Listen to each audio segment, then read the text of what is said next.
আচ্ছা, প্রথম কথা হলো রবের গুরুত্ব কেন? রবের গুরুত্ব দেওয়ার জন্য কথাটা ভালো করে বুঝুন।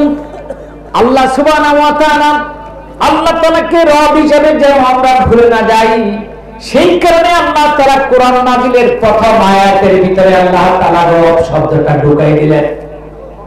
আবার কোরআনে কারীমকে যখন সাজানো হলো, সংকলন করা হলো নবী পাকের নির্দেশে, কোরআনে কারীমের প্রথম সূরা সূরা ফাতিহা, কোরআন কারীমের সর্বশেষ সূরা সূরাতুন নাস, প্রথম সূরার প্রথম আয়াতটা আল্লাহ তাআলা রব দিয়ে সাজাইলেন। আবার কোরআনে কারীমের শেষ সূরা সূরাতুন নাসের প্রথম আয়াতটা রব দিয়ে সাজাই দিলেন, যাতে করে কোরআনে কারীমের শুরু থেকে শেষের দিকে নাযিল হওয়ার দিক থেকে জায়গায় জায়গায় আল্লাহ তাআলাকে আমরা রব হিসেবে যেন ভুলে না যাই। সুবহানাল্লাহ। সেই কারণে আল্লাহ তাআলা রবের গুরুত্ব দেওয়ার জন্য কোরআনে কারীমের ভিতরে এইভাবে সাজাই দিলেন। তার পাশাপাশি একটা কথা বলতে চাই, আল্লাহ তাআলাকে রব হিসেবে মানলে পরে আপনার সুবিধাটা কি? Akash TV online, the centre of healthy culture, সুস্থ সংস্কৃতির প্রাণ কেন্দ্র। Akash TV online, the centre of healthy culture, সুস্থ সংস্কৃতির প্রাণ কেন্দ্র। আসসালামু আলাইকুম ওয়া রাহমাতুল্লাহি ওয়া বারাকাতুহু। ওয়া আলাইকুম আসসালাম ওয়া রাহমাতুল্লাহি ওয়া বারাকাতুহু। আলহামদুলিল্লাহি নাহমাদুহু ওয়া নাস্তাঈনুহু ওয়া নাস্তাগফিরুহু ওয়া নাস্তাহদিহি ওয়া নাস্তাগফিরুহু ওয়া নাউযু বিল্লাহি মিন শুরুরি আনফুসিনা ومن سيئات أعمالنا من يهده الله فلا مضل له ومن يضلله فلن تجد له وليا مرشدا ونشهد أن لا إله إلا الله وحده لا شريك له قال رسول الله صلى الله عليه وسلم من صلى علي صلاة واحدة صلى الله تعالى عليه بها عشرا اللهم صل سيدنا مولانا محمد وعلى آل سيدنا वो दिल नहीं जिस दिल में नहीं हुब्बे मोहम्मद, और गुल गुल नहीं जिस गुल में नहीं बुए मोहम्मद। अल्लाहुम्मा सल्ले मौलाना मोहम्मद वाला आले सय्यदना बलगल उला बिकमालिही कशफत दुजा बिजमालिही हसनत जमीउ खिसालिही सल्लो وأبيض يستسقى الغمام بوجهه شمال اليتامى عصمة للعاملين بلغ العلا بكماله كشف الدجى بجماله حسنت جميع خصاله صلوا عليه قال رسول الله صلى الله عليه وسلم من قال لا إله إلا الله صدقا من قلبه دخل الجنة رواه البخاري। নবীজি বলেছেন, যে ব্যক্তি আন্তরিকতার সাথে লা ইলাহা ইল্লাল্লাহ জিকির করবে, বিশ্বাস করে, অবশ্যই সেই ব্যক্তি জান্নাতে যাবে। এটা বুখারী শরীফের হাদিস। সেই কারণে আমরা কয়েক মর্তবা আমরা জিকির করব। কোরআন পড়বো, হাদিস পড়বো, সেই অনুযায়ী আমল করব। আজকের এই আমলটা যেন আনুষ্ঠানিকতায় পরিণত না হয়, সেই কারণে আমি অনুরোধ করব, লা ইলাহা ইল্লাল্লাহ, জোরে লা ইলাহা ইল্লাল্লাহ, লা ইলাহা ইল্লাল্লাহ, লা ইলাহা ইল্লাল্লাহ, লা ইলাহা ইল্লাল্লাহ, লা ইলাহা ইল্লাল্লাহ, লা ইলাহা ইল্লাল্লাহ।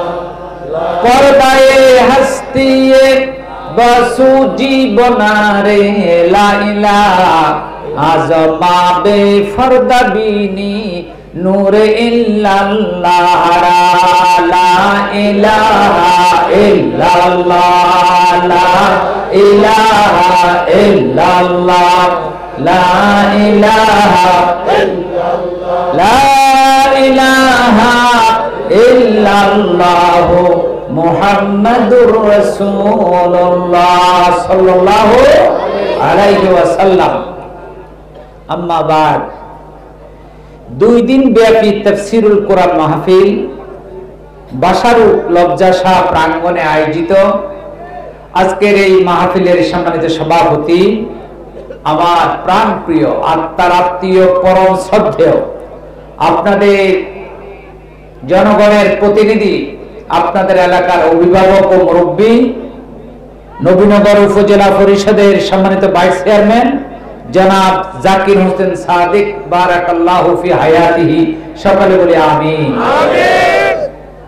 সম্মানিত অনুষ্ঠান পরিচালক, আমার পরম, আমি যার কাছে শ্রদ্ধাবদ্ধ, আজকের আমাদের এই মাহফিলে আমার আগে যিনি বয়ান পেশ করেছেন, আমার পরম মুরব্বী ও শ্রদ্ধেয় ব্যক্তিত্ব, আপনাদের এলাকার কৃতি সন্তান,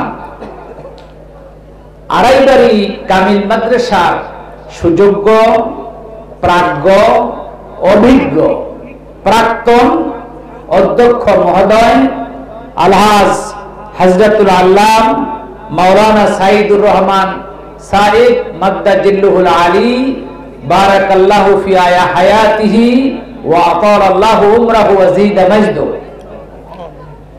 সম্মানিত উলামায়ে কেরাম, বিশেষ অতিথিবৃন্দ, মঞ্চে উপবিষ্ট আমার দিনদার ইমানদার শ্রদ্ধেয় মেহমানবৃন্দ এবং আমার সামনে বসা বিভিন্ন বয়সের বয়সী তরুণ ভাইরা, যুবক ভাইরা, মুরব্বীরা এবং পর্দার অন্তরালে থাকা শ্রদ্ধা মা ও বোনেরা, বারাকাল্লাহু লানা আজমাইন, সকল বলি আমিন।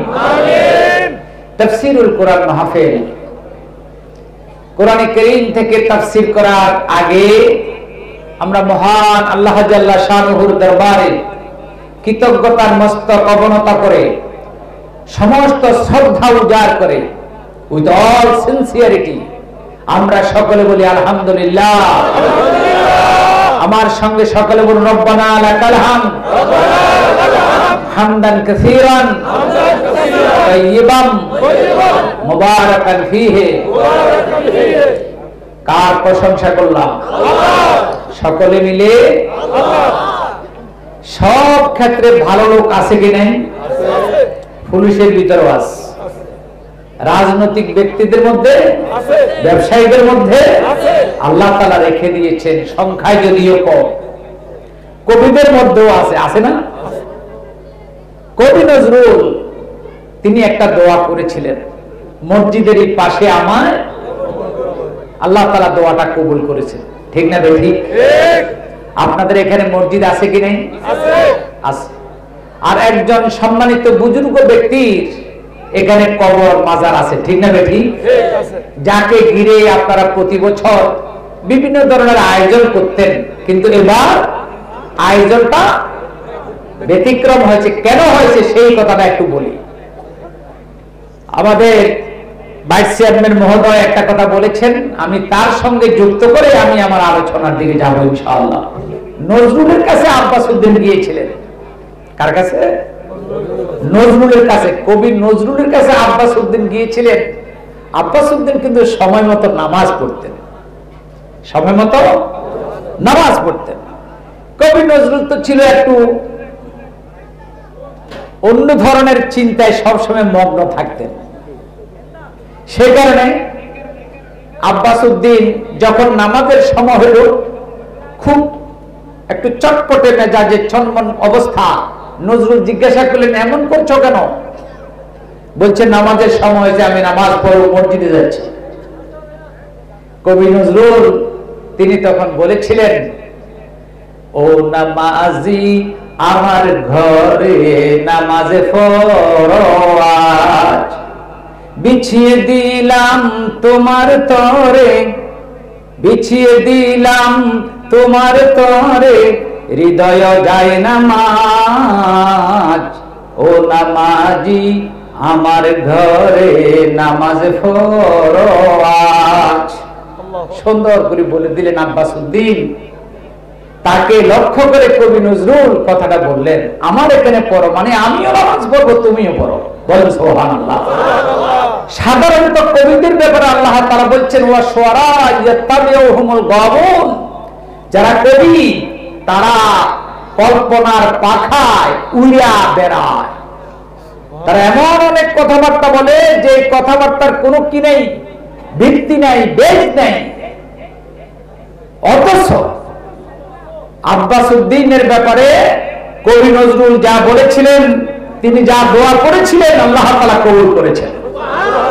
আল্লাহ তাআলা মানুষের সম্পদের দিকে তাকায় না, চেহারার দিকে তাকায় না। মানুষ আল্লাহ তাআলা তাকায় কোন দিকে? ওয়ালাকি ইয়ানজুরু ইলা কুলুবিকুম ওয়া নিয়াতিকুম ওয়া আমালিকুম। কোন বর্ণনা আছে যে আল্লাহ তাআলা তাকান কোন দিকে?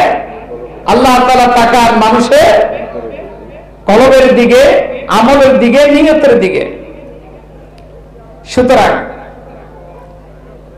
সব ক্ষেত্রে যেমন ভালো লোক আছে, আমরা একজন ভালো লোকের উদ্যোগে এবং মাজার কমিটির উদ্যোগে আজকে এই প্রোগ্রামটা আমাদেরকে তিনি উপহার দিয়েছেন।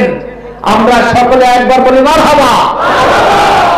আমি এই জনতার পক্ষ থেকে, আজকের সবার পক্ষ থেকে আমাদের প্রধান অতিথি জনাব ভাইস চেয়ারম্যান জনাব জাকির হোসেন সাদেক, সাদেক মানে সত্যবাদী, তিনি কথা দিয়েছেন, কথা রেখেছেন এবং একটা গুরুত্বপূর্ণ কথা তিনি বলেছেন, যারা অন্যায় কাজের সাথে জড়িত তারা ঐক্যবদ্ধ থাকলেও যারা নেক কাজে, ভালো কাজে যারা আছেন তারা ঐক্যবদ্ধ নয় বলেই আমরা অনেক সময় ভুল পথে গেলেও আমাদেরকে হাতটা ধরে সোজা পথে চালাইবার লোকের অভাব।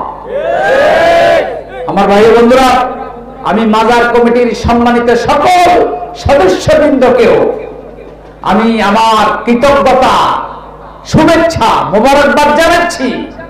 আপনারা দেরিতে হলেও এমন একটা প্রোগ্রাম হাতে নিয়েছেন, এটা কাল কিয়ামতের দিবসে আর কেউ সাক্ষী হোক আর না হোক, আমি মাওলানা মুনির ইনশাআল্লাহ আপনাদের জন্য সাক্ষী হব।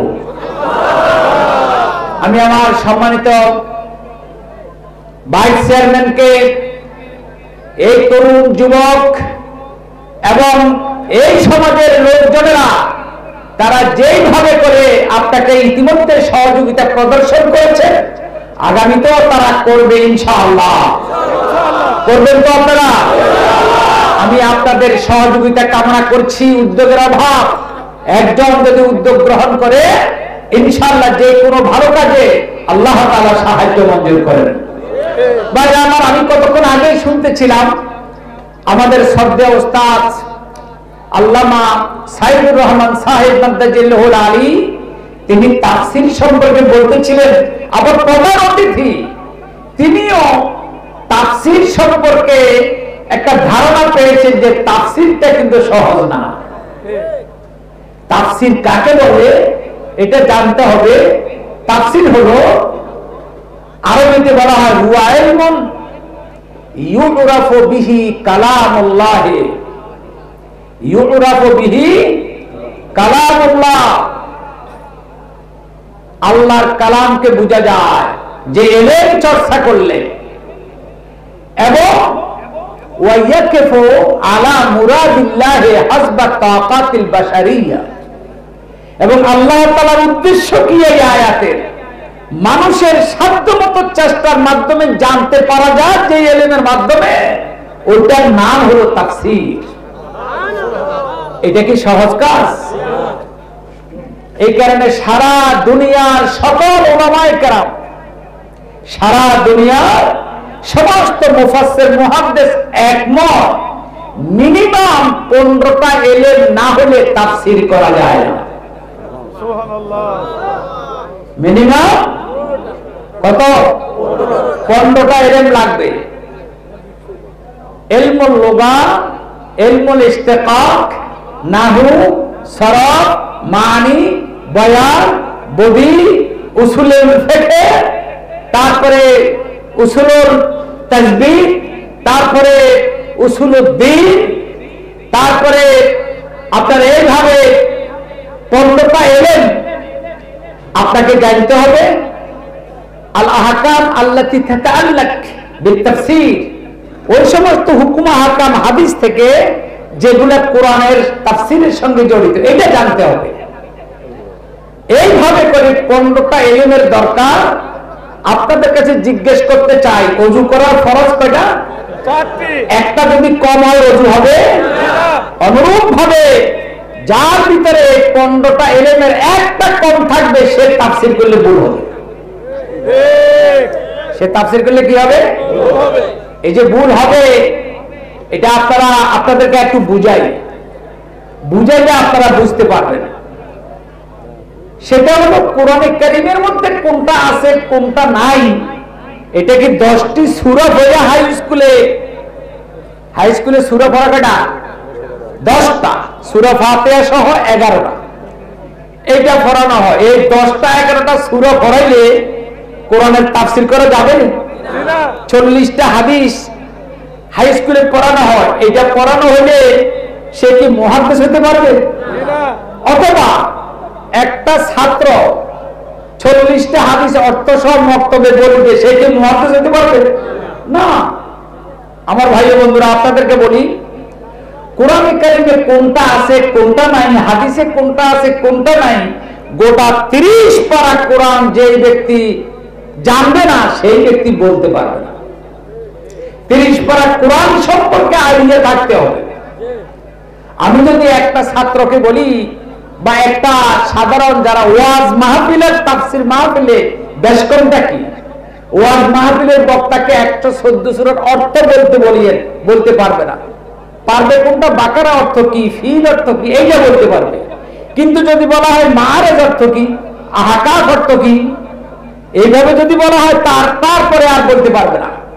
শুধু সূরার অর্থটাও জানবে না। আমি আজকে একটি আয়াতে কারিমা আপনাদেরকে নিয়ে পড়ব ইনশাআল্লাহ। সূরা আহকাফ 13 নম্বর আয়াত। আমি এই আয়াতটা খেয়াল করেছি আপনাদের জন্য আজকে পড়ব। আমি কোন ভাই বন্ধুকে আহত করার জন্য কথা বলবো না, আল্লাহ এবং রাসূলের কথা বলার জন্য এখানে এসেছি। আপনারা আমাকে 1 ঘন্টা সময় দিতে পারবেন? আল্লাহ তুমি কবুল করো, বলি আমিন। আমি হলাম মেহমান, আপনারা মেজবান। বুখারী শরীফের রওয়ায়াত, নবীজি বলছেন, মান কানা ইউমিনু বিল্লাহি ওয়াল ইয়াউমিল আখির ফালইউকরিম দাইফা, যে ব্যক্তি আল্লাহ এবং পরকালের উপরে বিশ্বাস রেখেছে, অর্থাৎ ঈমানদার, সে যেন তার মেহমানের সম্মান রক্ষা করে। আপনারা এই পর্যন্ত সম্মান রক্ষা করেছেন, এটা ঠিক, কিন্তু রাস্তার যে বেহাল অবস্থা দেখে আসলাম, অনেক কষ্ট পেয়েছি। আপনাদের ব্যবহারে কিন্তু খুব খুশি হলাম। ইতিমধ্যে আপনাদেরকে দেখে আমার মনে হয় না যে আপনারা এই আয়োজনের চাইতে যে ভিন্ন আয়োজন হতো তাতে খুশি ছিলেন, আমার মনে হয় না।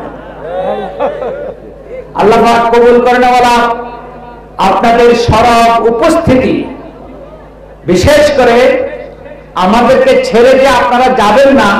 আমি এখন সময় হলো 10:30, আমি ইনশাআল্লাহ 11:30টার মধ্যে শেষ করে দেবো ইনশাআল্লাহ। 1 ঘন্টার ওয়াদা নিয়েছি। আমার যুবক ভাইরা এবং যারা আছি, জায়গা পাইলে আমরা বসে যাই, জায়গা না পাইলে দাঁড়াইয়ে শুনি, অসুবিধা নাই। আমার সঙ্গে আপনারা একটু দয়া করে মেহেরবানি করে পড়বেন। তার আগে বলতে চাই, ভাইরা আমার, আপনারা সব বাজারে গরু বেচা কিনা হয় না, ঠিক না বেটি? তারপর যেই বাজারে গরু বেচা কিনা হয় না সেখানে যে গরু খুঁজতে পাবেন? পাবেন? পাবেন না। গরুর যে রকম বাজার আছে, চালের যে রকম বাজার আছে, মাছের যে রকম বাজার আছে, হেদায়েতেরও বাজার আছে।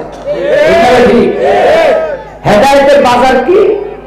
হেদায়েতের বাজার হলো এই মাহফিল, মসজিদ, মাদ্রাসা, এতিমখানা, মক্কা, মদিনা, এগুলো হচ্ছে হেদায়েতের বাজার, ঠিক না বেটি? যেখানে হেদায়েত থাকে, হেদায়েতের আলোচনা হয়, চর্চা হয়, সেখানে আল্লাহর রহমত নাজিল হয়, ঠিক না বেটি?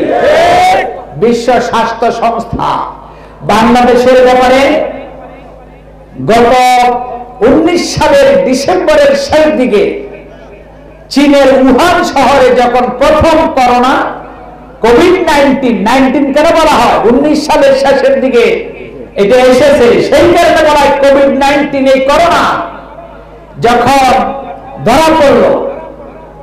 ধরা পড়ার পর এক পর্যায়ে বাংলাদেশে 20 সালে, গত সালের মার্চে যখন ধরা পড়ল, 17 মার্চ, তখন বলছে বাংলাদেশের যে স্বাস্থ্য বিভাগের যে অবস্থা, এতে অন্তত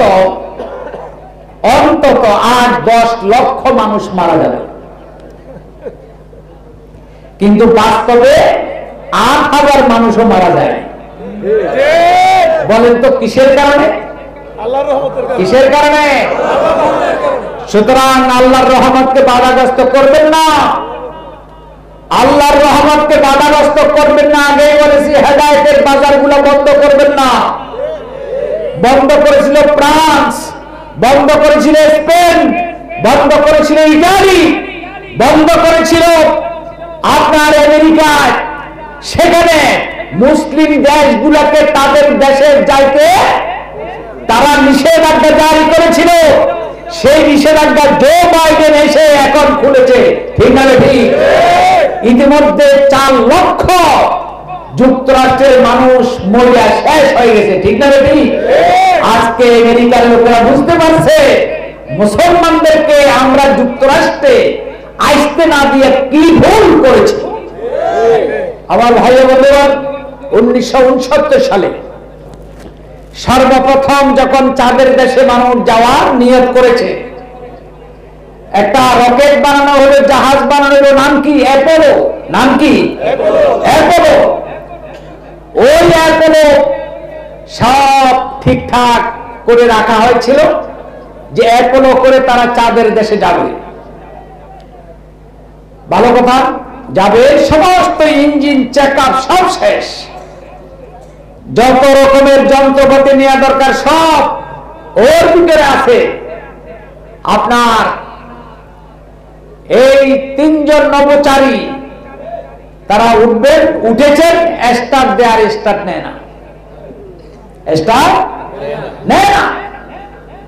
সেই মুহূর্তে 1969 সালে 11 এপ্রিল না এপ্রিল মাসের কয় তারিখে সকল স্বাধীন দেশের পতাকা নেওয়া হয়েছিল, কিন্তু একটা পতাকা এটা তারা নিতে চায় নাই। ওই পতাকার ভিতরে ছিল লা ইলাহা ইল্লাল্লাহ মুহাম্মাদুর রাসূলুল্লাহ। এই পতাকা নেওয়া যাবে না, এটা সাম্প্রদায়িক। লা ইলাহা ইল্লাল্লাহ মুহাম্মাদুর রাসূলুল্লাহ এটা নেওয়া যাবে না। এই পতাকা ছাড়া আর সব পতাকা নেওয়া হয়েছে, কিন্তু তাদের আকাশযান স্টার্ট নেয় না। 1 বার 2 বার 3 বার বারবার চেক করা যে সব ওকে, এরপর স্টার্ট হয় না। অভিজ্ঞ যারা ছিলেন সব তো এক মেজাজের না, একটা পণ্ডিত ব্যক্তি ছিল, সে বলেছে দেখো আমাদের একটু ভুল হয়েছে। কি ভুল? যে পতাকাটা আমরা সব পতাকা নিলাম আর কালিমা খচিত পতাকাটা নিলেন না, আমার মনে হয় এটা না। বিশ্বাস করুন, ওই পতাকা নেওয়ার সঙ্গে সঙ্গে আকাশযান স্টার্ট নিয়েছে। বলে সুবহানাল্লাহ, আরো জোরে বলে সুবহানাল্লাহ। আল্লাহ আছে কি নাই? আল্লাহর কুদরত আল্লাহ দেখায়। বলুন তো আপনারা যেভাবে আজকে ওয়াজ এই মাহফিলে বসা, যদি আজকে ব্রিটেনের আপনার প্রধানমন্ত্রী যদি দেখতো, ব্রিটেনের প্রধানমন্ত্রী যদি দেখতো, আশ্চর্য হয়ে যেত যে আমরা সব লকডাউন করে দিলাম, এরপরও মানুষ মৃত্যু ঠেকাতে পারছি না। অথচ বাংলাদেশে গায়ে গায়ে দেশে দেশা দেখা যায় অনেকের মুখে মাস্ক নাই। ঠিক না দেখি? ওটা মাস্ক পরা ওষুধ নিয়া তারপর রক্ষা পাচ্ছে না। নয়, পশ্চিম ইউরোপের দেশ, একদম সমুদ্র বেশা দেশ, পৃথিবীর শান্তির দেশ বলা হয়। আর বর্তমান বিশ্বের সবচেয়ে দামি এই টিকা, করোনা ফাইজার কোম্পানির টিকা গ্রহণ করার পরেও তো একজন মারা গেছে। মানুষই কয় লাখ মানুষ নরওয়ে। আপনারা জানেন এবার মদিনা নগরীতে 20 লক্ষ লোক বসবাস করে। এতগুলো লোক বসবাস করার পরেও একটা শহর এত সুন্দর থাকে কেমনে? সেই কারণে বিশ্ব পরিবেশ সংস্থা তারা মদিনা নগরীকে 1 নাম্বার পরিচ্ছন্ন শহর হিসাবে ডিক্লার দিয়েছে বলে সুবহানাল্লাহ। বাইরে আমার, এগুলো হলো ইসলামের সৌন্দর্য দিক। আপনার বিউটিফুল অফ ইসলাম, এটা হচ্ছে ইসলামের ফুল সৌন্দর্য। সুতরাং এগুলো আমরা যারা বুঝতে পারছি, আমরা আমাদের বুঝকে, আমাদের জ্ঞানকে, আমাদের আকলকে আমাদের ব্যবহার করা উচিত কিনা বলো? আমরা কোনোভাবে ল্যাজ কাটা শিয়ালের মতো হতে চাই নাই। ওদের ল্যাজ কাটা গেছে, ওরা মজা পাচ্ছে না, আমরা কিন্তু মজাটা পেয়েছি বলি আলহামদুলিল্লাহ। ও ভাইরা, আপনারা দেখছেন কিনা জানি না, আমি একটুখানি আপনাদের খেদমতে আওয়াজ করতে চাই। সেটা হলো অমুসলিম জগতের লোকেরাও মারা যায়, আমরাও মারা যাই না? তাদের কবরগুলোর ভিতরে দেখুন কত রকমের হীরা জওহর সব তাদের ওখানে লাগানো আছে। কিন্তু তাদের কবরের উপরে যতই ফুল জওহর, আর তাদের কবরের ভিতরে ততই আল্লাহর গজব আর কহর। ঠিক না দেখি? আমাদেরকে দেখতে একটু কষ্ট লাগে। একটা বোরকা পরে মহিলা, কষ্ট লাগে না? বিশেষ করে গরমের দিনে বোরকা পরলে কষ্ট লাগে না? উপরে কষ্ট লাগে ঠিক, কিন্তু এই বোরকা পরা উসিলায় আল্লাহ সুবহানাহু ওয়া তাআলা একটা ফরজ রক্ষার বিনিময় আল্লাহ তাআলা আখিরাতে তাকে সম্মানিত করবে। তাকে আল্লাহ তাআলা প্রচুর নিয়ামত দ্বারা আল্লাহ তাআলা তাকে সংবর্ধিত করবে বলে সুবহানাল্লাহ। আমার সঙ্গে পড়ুন সকলে, আউযু বিল্লাহি মিনাশ শাইতানির রাজীম, বিসমিল্লাহির রহমানির রহিম। ইন্নাল্লাযীনা ক্বালু রাব্বুনাল্লাহু সুম্মা ইসতাকামু ফালা খাউফুন আলাইহিম ওয়ালা হুম ইয়াহজানুন। উলাইকা আসহাবুল জান্নাতি খালিদিনা ফিহা জাযাআম বিমা কানু ইয়ামালুন। সাদাকাল্লাহুল আযীম। এই দুটি আয়াত এতই প্রয়োজন, অর্থ বললেই আপনারা বুঝতে পারবেন। এটা হচ্ছে সূরা হাকাক 26 নম্বর পারার প্রথম সূরা 13 নম্বর এবং 14 নম্বর আয়াত আপনাদের সামনে আমি তেলাওয়াত করেছি। আল্লাহ তাআলা বলছেন, মানে নিশ্চয়ই, verily, certainly, undoubtedly, truly, এই কথা নিশ্চিত সত্য। আল্লাযীনা ক্বালু, যারা বলবে রব্বুনাল্লাহ, আমাদের রব হলেন আল্লাহ। বলুন তো আমাদের রব কে? আল্লাহ। আরো জোরে বলুন কে? আল্লাহ। আল্লাহ তাআলা নবী পাকের মাধ্যমে বলছেন, যারা, যেই ব্যক্তি, যে পুরুষ বা মহিলা, যেই ব্যক্তি বলবে আমার রব হলেন আল্লাহ, সুম্মা ইসতাকাম, এরপর সে মজবুত থাকবে আলা তা। জালালউদ্দিন সৈয়দী রাহমাতুল্লাহ বলছেন এই কথা বলার উপরে আল্লাহর ইবাদতের উপরে মজবুত থাকবে। সুবহানাল্লাহ। কার উপরে? রব কয়জন? এক রবের উপরে। একজন রবকে মাইনা যদি কোনো ব্যক্তি মজবুত থাকে তাহলে পরে এই দুটি কাজ আমরা পারবো তো ইনশাআল্লাহ। নবীজি বলেছেন যেই ব্যক্তি সকালে বিকালে 3 বার বলবে রদিতু বিল্লাহি রব্বা, আয় আল্লাহ তাআলা আপনি আমার রব, আমি রাজি খুশি, ওয়া বিল ইসলামি দীনা, এবং ইসলাম আমার জীবন বিধান, ওয়া বি মুহাম্মাদিন নবিয়্যা, এবং মুহাম্মদ সাল্লাল্লাহু আলাইহি ওয়াসাল্লাম আমার নবী।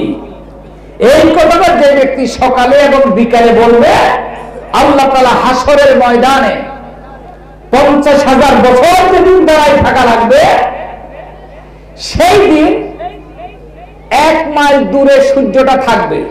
বর্তমান সূর্য কত দূরে? 9,30,00,000 মাইল দূরের সূর্যটা 1 মাইলের মাথায় থাকবে। তামার জমিন হবে, পায়ে জুতা থাকবে না, মাথায় ছাতা থাকবে না, উলঙ্গ থাকবে নবী সহ সকল উম্মত। আল্লাহু আকবার। কেমন কঠিন অবস্থা হবে সেই কঠিন দিবসে যেই ব্যক্তি আল্লাহকে রব হিসেবে সন্তুষ্ট থাকবে দুনিয়াতে, ইসলামকে তার জীবন বিধান হিসেবে ধর্ম হিসেবে রাজি থাকবে, আর মুহাম্মদ সাল্লাল্লাহু আলাইহি ওয়াসাল্লামকে একমাত্র নবী হিসেবে মেনে নেবে, সেই ব্যক্তি আল্লাহ তাআলা এই কিয়ামতের দিবসে তাকে রাজি খুশি না করাইয়া ছাড়বে না। কথা বুঝেন নাই? যে ব্যক্তি দুনিয়াতে ফজরের পরে এবং মাগরিবের পরে ঘোষণা দেবে যে আল্লাহ তুমি আমার রব, একমাত্র রব, ইসলাম আমার জীবন বিধান, মুহাম্মদ আমার নবী, আমি রাজি খুশি, আল্লাহ তাআলা বলছেন এই ব্যক্তিকে আমি হাসরের ময়দানে রাজি খুশি না করাইয়া ছাড়বো না। বাস আল্লাহ তাআলা এখন বলছেন যারা আল্লাহ তাআলাকে রব হিসেবে মেনে নেবে এবং এর উপরে মজবুত থাকে, ইস্তেকামতের সাথে মজবুত থাকবে, তাদের জন্য 2টা পুরস্কার। কয়টা পুরস্কার? 2টা পুরস্কার। সেই 2টা পুরস্কার কি? সেই 2টা পুরস্কার হলো আল্লাহ তাআলা বলেছেন ফালা খাউফুন আলাইহিম ওয়ালা হুম ইয়াহজানুন, তাদের কোনো ভয় নাই, চিন্তা নাই। যেখানে যেখানে একটা মানুষের ভয় তৈরি হতে পারে সেখানে তার কোনো ভয় থাকবে না। চিন্তা যেখানে যেখানে থাকা দরকার সেখানে তার কোনো চিন্তা থাকবে না। মানুষের চিন্তার ভয় হলো মৃত্যুর সময়, ঈমান নিয়ে মরতে পারবো কিনা, সাকরাতুল মাউত থেকে ফানা পাবো কিনা, আর কবরের আযাব থেকে আমি বাঁচতে পারবো কিনা, মুনকার নাকিরের সুয়ালের জবাব দিতে পারবো কিনা, হাসরের ময়দানে আরশে আজিমের ছায়ায় আমার জায়গা হবে কিনা, নবীজির সুপারিশ পাবো কিনা, এবং 30,000 বছরের রাস্তা এক পলকে পার হইতে পারবো কিনা, সর্বশেষ নবীজির সুপারিশ লাভ করে জান্নাতে যাইতে পারবো কিনা। এই হলো চিন্তা, এই হলো ভয়। ঠিক না ঠিক? আল্লাহ তাআলা বললেন যারা আমাকে রব হিসেবে মেনে নেবেন আর এর উপরে যদি নাকি মজবুত থাকে তার কোনো ভয় নাই, কোনো চিন্তা নাই। ভয়ের জায়গায় ভয় থাকবে না, চিন্তার জায়গায় চিন্তা থাকবে না। শুধু কি তাই? উলাইকা সাহাবুল জান্নাহ। সুবহানাল্লাহ, সুবহানাল্লাহ। আল্লাহ তাআলা বলবেন শুধু তাই না, আমার কে রব হিসেবে মানার স্বীকৃতি দেওয়ার পর তুমি যদি আমল করতে পারো তোমাকে আমি জান্নাতে না নিয়ে ছাড়বো না। সুবহানাল্লাহ। কতদিন? খালিদিনা ফিহা, চিরস্থায়ীভাবে। আল্লাহু আকবার বলেন। চিরস্থায়ীভাবে। ও ভাইরা আমার, আল্লাহ তাআলাকে আমরা রব মানি। আল্লাহ তুমি আমার রব, তুমি আমার সব। এই কথার স্বীকৃতি তো ওই ব্যক্তিদের যে ব্যক্তি নামাজ পড়ে আলহামদুলিল্লাহ রাব্বিল আলামিন। কথা বলেন আলহামদুলিল্লাহ রাব্বিল আলামিন। যেই ব্যক্তি নামাজ পড়ে সেই ব্যক্তি নামাজের ভিতরে দাঁড়াইয়া আল্লাহ তাআলাকে বলেন আল্লাহ তুমি শুধু আমার রব নয়, গোটা জাহানের রব তুমি। এই কথাটা আমি স্বীকৃতি দিলাম। নামাজের প্রত্যেকটা রাকাতে আমি স্বীকৃতি দিলাম। কে খুশি হয়? আল্লাহ খুশি হলে আর ভয় আছে? মাল্লাহুল মাওলা ফালাহুল কুল। যে ব্যক্তি বলবে যার উপরে আল্লাহ রাজি, তার কোনো ভয় নাই, চিন্তা নাই। বাস ও ভাইরা আমার, সারা পৃথিবী যদি নাকি আপনাকে হাততালি দেয় আর আল্লাহ যদি নাকি নারাজ হইয়া যায়, আপনার কোনো লাভ নাই, আছে? আর সারা পৃথিবী যদি আপনার বিরুদ্ধে যায় আর আল্লাহ যদি নাকি আপনার পক্ষে থাকে, আপনার কোনো ভয়। একটা মিসাল দেবো একটা মিসাল, একটা উদাহরণ দিই। বেশি করে বলা যাবে না, সময় কম, আপনাদের কাছ থেকে আমি সময় নিয়েছি। সুতরাং আমি একটা পাঞ্চুয়েল মানুষ, সময়ের প্রতি আমরা খেয়াল রাখি। আমাদের ওস্তাদ তিনি মনে হয় একটু খেতে গিয়েছেন। তো আমরা দুইজন তামিল মিল্লাত মাদ্রাসায় শিক্ষকতা করি, হাদিস পড়াই, তাফসির পড়াই, ফিকহ কিতাব পড়াই। এবং ওনার সাথে আমার আরেকটা ভালো সম্পর্ক হলো, তিনি নয়াটোলা মাদ্রাসায় শিক্ষকতা করেছেন, আমিও করেছি। আমি ওই মাদ্রাসার শাইখুল হাদিস। তো সুতরাং বিভিন্ন কারণে ওনার সাথে আমার খুব সম্পর্ক। অবশ্য আমার সাথে ওনার বয়স বেশি, আমার 61-62 চলে, ওনার কিন্তু 70-এর উপরে, 75। হ্যাঁ, তো ওনার ডাকে, আপনাদের আহ্বানে আমি এখানে এসেছি। কথাগুলো একটু হজম করার চেষ্টা করলে খুশি হব। আমার মায়েরা, বোনেরা, ওই যুবক ভাইরা, স্মরণ করতে হবে আব্বা আম্মার কথা। না বলি পারলাম না, আল্লাহ পালে, মা বাবাও পালে, ঠিক না বেঠি? কেন মা বাবার কথাটা হঠাৎ করে বললাম এই কারণে, মা বাপ আল্লাহ যে লালন পালন করে, মা বাপকে উসিলা করে, ঠিক না বেঠি? মা বাপকে উসিলা করে। এই মা বাপের কথা আমরা ভুলে যাই কেমনে? একটা উদাহরণ দিই।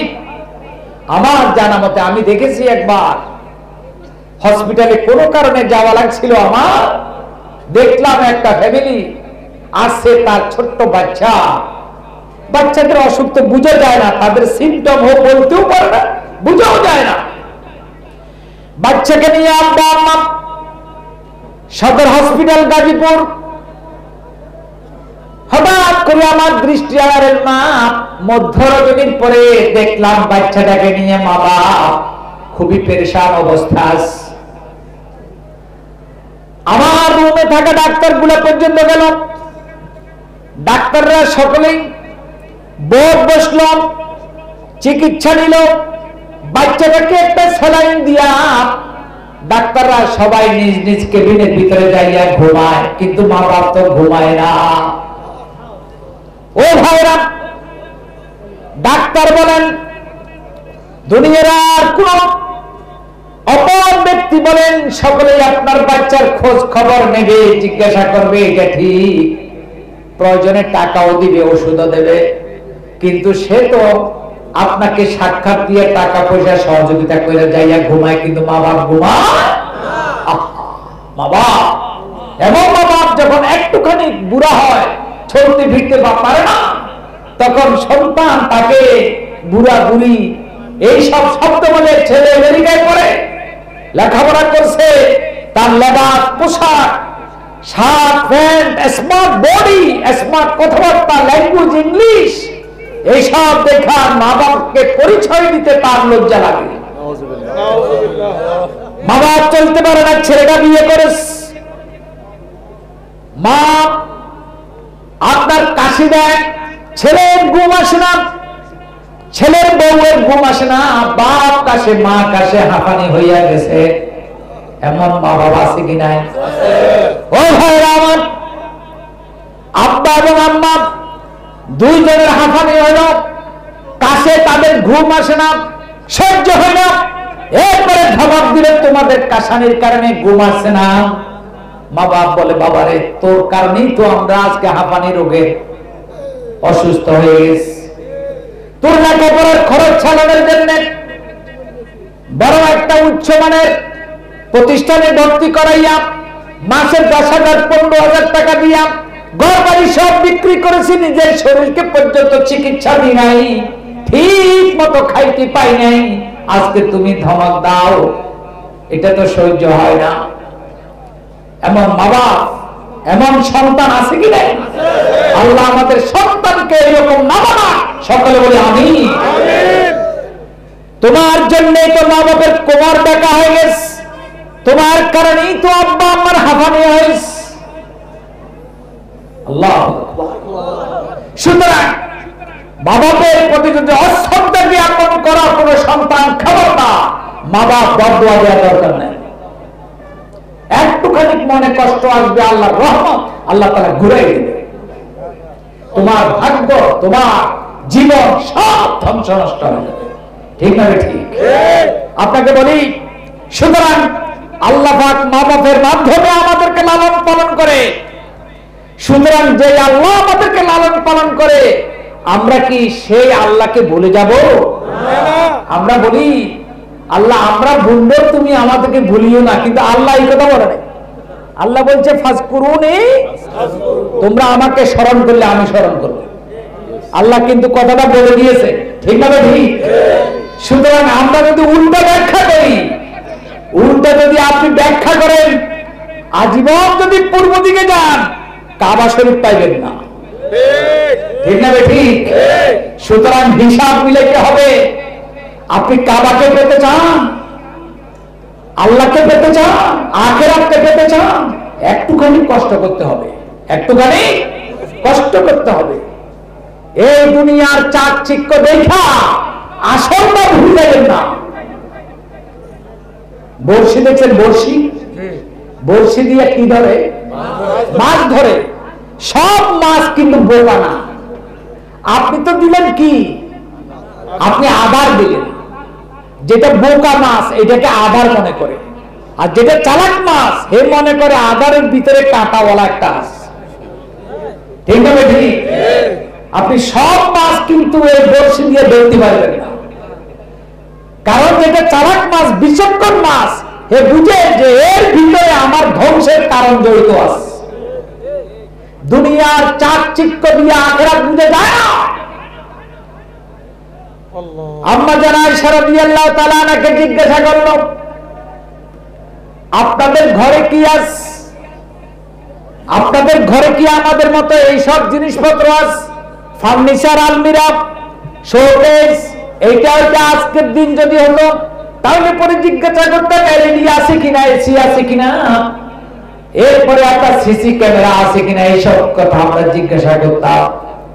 আমাদের আয়েশা বলছে না, এইসব নাই। তো কিভাবে আপনারা শান্তিতে আছেন? বলছে আমরা আল্লাহ তাআলা শান্তি দিয়ে আমাদের ঘরটা পরিপূর্ণ করে রেখেছেন। বলি সুবহানাল্লাহ।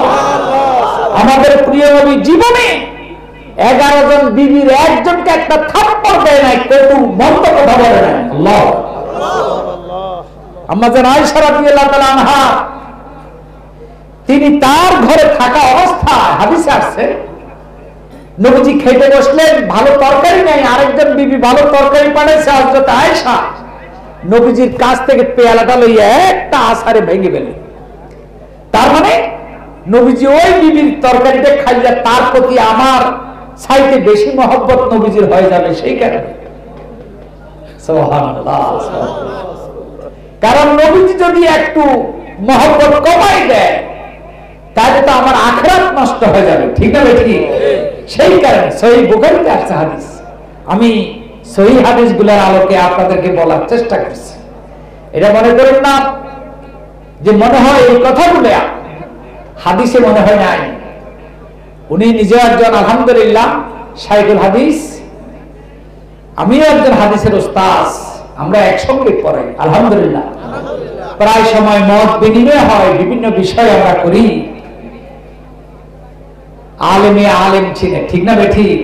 হ্যাঁ, কদরে জওহর শাহ বেদানাত ইয়া বেদানাত জওহরি, কদরে জওহর শাহ বেদানাত ইয়া বেদানাত জওহরি, কদরে বুলবুল বেদানা দিয়া বেদানা সাফুরি।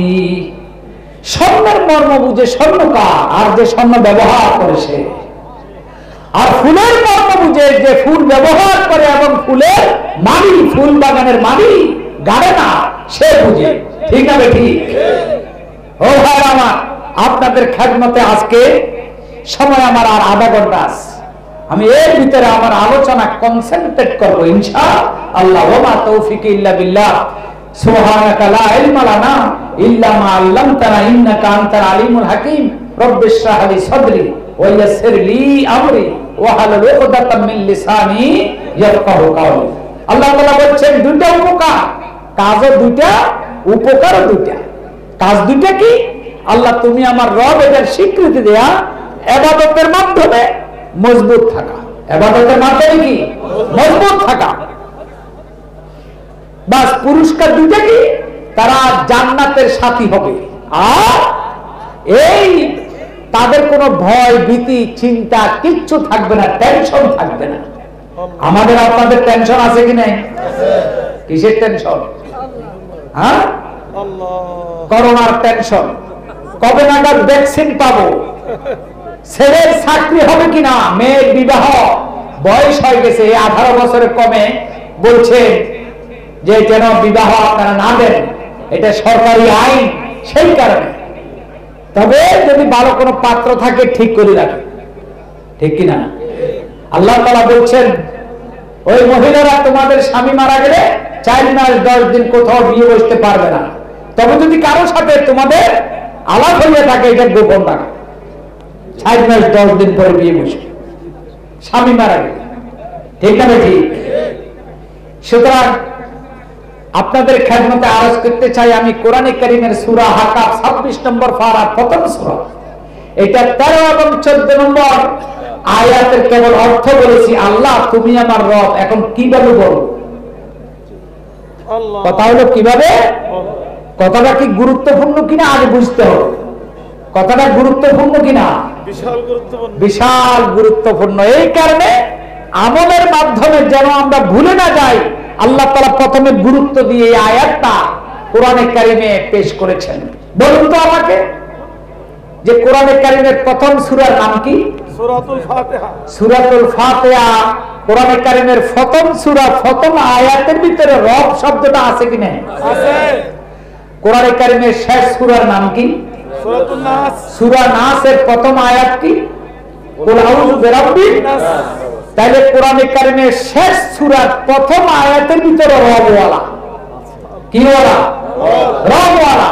এবার বলুন, সর্বপ্রথম 5টি আয়াত নাযিল হয়েছে সূরা আলাকে। ইকরা বিসমি রাব্বিকাল্লাযী খলাক, খলাকাল ইনসানা মিন আলাক, ইকরা ওয়া রাব্বুকাল আকরাম আল্লাযী আল্লামা বিল কলাম আল্লামাল ইনসানা মা লাম ইয়ালাম। 5টি আয়াতের মধ্যে প্রথম আয়াতের ভিতরে ইকরা বিসমি রাব্বিকাল, রব আছে কি না? আছে। তার মানে কোরআনে কারীম যখন নাযিল হলো তার প্রথম আয়াতটাই রবওয়ালা। প্রথম আয়াতটা কি? রবওয়ালা। এবার আসেন নাযিলের দিক থেকে এই কথা, নামাজের ঈমানের পরে সবচেয়ে সেরা আমল হলো নামাজ। কি? নামাজ। আবার নামাজ নিয়ে অনেক প্রশ্ন করে লোকেরা, বলছে হুজুর নামাজ পাইছেন কই? নামাজ তো কোরআন শরীফে নাই, হাদিস শরীফেও নাই। তা আমি বললাম এখানে মুনাজারা হচ্ছে, সেখানে গেলাম যে নামাজের কথা বলেন আপনি, নামাজ তো কোরআনেও নাই হাদিসেও নাই। আমি বললাম নামাজ কোরআনে নাই, সালাত আছে তো? হচ্ছে সালাত আছে। আচ্ছা আপনি সালাত পড়েন, আপনি নামাজ পড়েন না। আপনি সালাত পড়েন, আমি আপনাকে সালাত করার জন্য বলছি। সালাতুল ফজর, সালাতুল যোহর, সালাতুল আসর, সালাতুল মাগরিব, সালাতুল ইশা, সালাতুল জুমআ, সালাতুল ঈদাইন, সালাতুল জানাজা। কত নামাজের কথা তো কোরআন শরীফে নাই, তো রোজার কথাও তো নাই। রোজার কথা কোরআন শরীফে নাই, আছে? বিবাহের কথাও নাই, নেকাহের কথা আছে। ঠিক কি না? রোজার কথা নাই, সিয়ামের কথা আছে। ঠিক না? কি এগুলো হলো মানুষ, এটাকে ইংলিশে বলা হয় ইন্টেনশনালি ঝগড়া করা। ইন্টেনশনালি ঝগড়া করা, বুঝতে পারছেন? তারা আপনাকে আমাকে অল্পতে বোকা বানাইয়ে সাইডে যেতে চায়। এটা একটা শয়তানি, এটা একটা কি শয়তানি। আচ্ছা, প্রথম কথা হলো রবের গুরুত্ব কেন? রবের গুরুত্ব দেওয়ার জন্য কথাটা ভালো করে বুঝুন।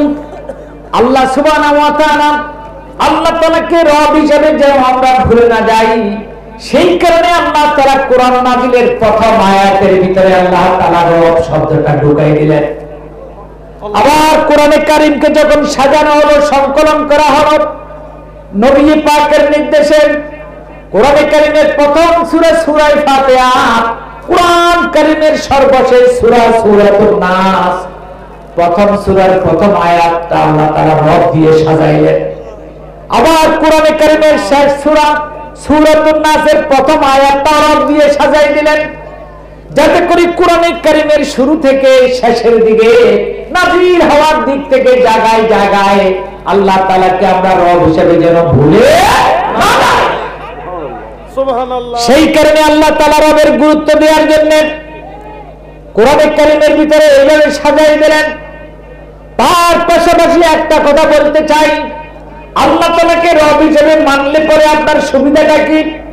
সুবিধা হলো কি, এই জগতের সব লোক যদি নাকি আপনার বিরুদ্ধে চলে যায়, তারপরে আল্লাহ তাআলাকে আপনি রব হিসেবে মানার কারণে মৃত্যুর আগে আগে আল্লাহ তাআলা আপনাকে জান্নাতটা দেখাইয়া দুনিয়া থেকে তারপরে মৃত্যু দান করে। বলে সুবহানাল্লাহ। বলে তার প্রমাণ কি? তার একটা প্রমাণ দিই। ফেরাউনের আমলে আসিয়া নাম্বার 1 মহিলা ইমানদার ছিলেন, ঠিক না বেটি? হযরতে আসিয়া রাদিয়াল্লাহু আনহা, তিনি আল্লাহ তাআলাকে রব হিসেবে কবুল করে নিলেন। বললেন আমানতু বিরাব্বি মূসা ওয়া হারুন, মূসা এবং হারুনের রবের উপরে আমি ঈমান আনলাম। আল্লাহ তাআলা কবুল করেছেন। ফেরাউন যখন জানলো আসিয়া মূসার উপরে ঈমান আনলো, যে মূসাকে ছোট্টবেলায় আমরা লালন পালন করেছি, ল্যাংটা অবস্থায় দেখেছি, এইভাবে করে যখন কথাবার্তা বললেন, হযরতে আসিয়া বুঝতে পারলেন এমন অশোভন কথা নবীর সামনে মানায় না। তিনি ঈমান আনলেন। ফেরাউন বললেন আমার নির্দেশ ছাড়া ঈমান আনলার কারণটা কি? আল্লাহু আকবার। হযরতে আসিয়া বললেন আয় আল্লাহ তাআলা, সিদ্ধান্ত হলো আমার শরীরের মধ্যে একটা মানুষের 206টা হাড্ডি রয়েছে, প্রত্যেকটা জোড়ায় জোড়ায় সে নাকি গজালার পেরেক মারবে। আয় আল্লাহ তাআলা, আমি তো সহ্য করতে পারবো না, হয়তো আযাবের কারণে আমার ঈমানও চলে যাইতে পারে। তুমি দয়া করে আমার জন্য তোমার একটা জান্নাত, তোমার কাছে তুমি আমার জন্য একটা জান্নাত বানাই নাও। সুবহানাল্লাহ। কি বলে দোয়া করলেন? রব্বিবনি ইনদাকা বাইতান ফিল জান্নাহ, হে আমার রব। রব শব্দ বলে আমার নবীজি দোয়া শিখাই দিয়েছেন জায়গায় জায়গায়। আল্লাহ তাআলা খুব কোরআনের ভিতরে শিখাই দিয়েছেন রব্বানা যালামনা আনফুসানা রব্বানা আতিনা ফিদ দুনিয়া হাসানা। নবী শিখাই দিলেন রব্বানা জিদনা ওয়ালা তানকুসনা ওয়া আকরিমনা। এইভাবে পুরো সবটা দোয়াগুলো শিখাই দিলেন। রব আল্লাহ, তুমি আমার রব। এটার গুরুত্ব বোঝানোর জন্য আল্লাহ তাআলা বললেন ওই জিবরাইল তাড়াতাড়ি করে যাও, আমার আসিয়া আমি তার লালন পালনকারী, আমাকে রব বলে ডাকছে, আমার নিকটে তার জন্য একটা জান্নাত বানানোর জন্য। জান্নাত তো আমি আগেই বানাই রাখছি, তাকে যাইয়া দেখাও, তাকে যাইয়া দেখাও। যারা আলেম ওলামা আছেন ভালো করে বুঝুন, একটু বুঝার চেষ্টা করতে হবে। নবীজি তার দরবারে সাহাবায়ে কেরামকে নিয়ে আলোচনা করে বিদায় করে দিলেন। সবাই চলে গেল, বাসায় কোনো খাবার নাই। দেখা আবু বকর ফিরে আসছে। নবীজি দেখলেন অসময় ফিরে আসছে। আবু বকর তুমি ফিরে আসলে কেন এই অসময়? এই সময় তো তুমি আসো না। বলছে আমার ঘরে কোনো খাবার নাই। আমার ঘরে তো খাবার নাই হুজুর, আপনার চোখের চেহারার দিকে তাকাইলে আমি খাবারের কথা ভুলে যাব, সেই কারণে আপনার কাছে আসছি। ঠিক না? এরপরে আসলেন হযরত ওমর, জিজ্ঞাসা করলেন মা হামালাকা, কিসে তোমাকে উৎসাহিত করলো এই অবেলা আসলাম? বলছে ঘরে কোনো খাবার নাই। তাতে কি? বলছেন আপনার চেহারার দিকে তাকাইলে পরে আমি খাবারের কথা বলে যাব, সেই কারণে আপনার কাছে আমি চলে আসছি। এর কিছুক্ষণ পরে হযরতে আলী আসলেন। আলীকে জিজ্ঞাসা করেন আলী তুমি কেন আসলে? বলছে ঘরে খাবার নাই, সেই কারণে আসছি। সঙ্গে সঙ্গে নবীজির চোখ থেকে পানি বের হয়ে গেল, হায় রে, আলীর ঘরে খাবার নাই তো আমার হাসান হোসেন তো না খাইয়া আছে। এই কথা চিন্তা করে নবীজি চোখ থেকে পানি বের করে দিলেন।